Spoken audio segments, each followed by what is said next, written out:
The Challenger disaster is an infamous example of bad engineering practice, especially in light of laws surrounding engineering in Ontario today. But what happened, and what could have been done to prevent this?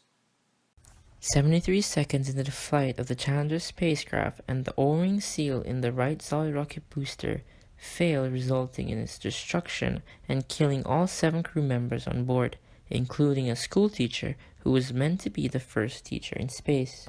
Weather forecasts for the launch date predicted an unusually cold morning.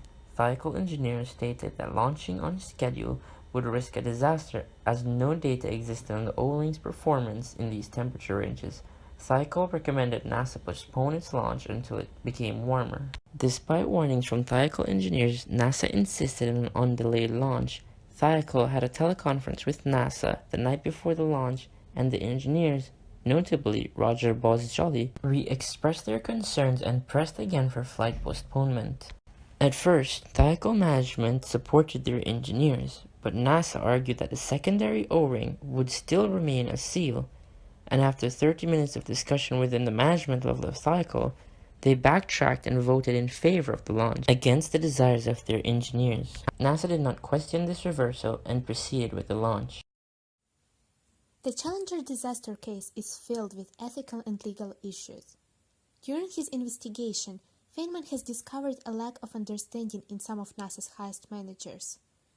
In addition, NASA management, including Hardy, Malloy, and Mason, was well aware that cold temperatures could damage O-rings. However, they chose to proceed with the launch, thus endangering the astronauts and the public. This is also an example of extreme negligence. Hardy, Malloy, and Mason gave in to the pressures of deadlines, neglecting the potential dangers associated with the O-rings. During the public hearing, Cook has also noted that flight safety was indeed compromised. In the Challenger case, Morton Thiokol engineers, including Boyce Jolly, have followed their duty to report. They have clearly presented the potential dangers of the launch. However, no response from the management has followed, thus failing to correct the situation. Furthermore, poor Boyce Jolly did the right thing going against Thiokol management, yet he got threatened by his co-workers for doing so. This is a clear example of a workplace harassment. Tort law is most legally applicable towards the Challenger disaster. NASA had known of the potential failure of the O-ring due to cold temperatures, but chose to ignore the warnings. This negligence towards their duty to care for the shuttle crew resulted in the loss of 7 lives. Breaching that duty was a consequence of unintentional wrongdoing. Environmental law is applicable due to the contaminants left after the shuttle explosion.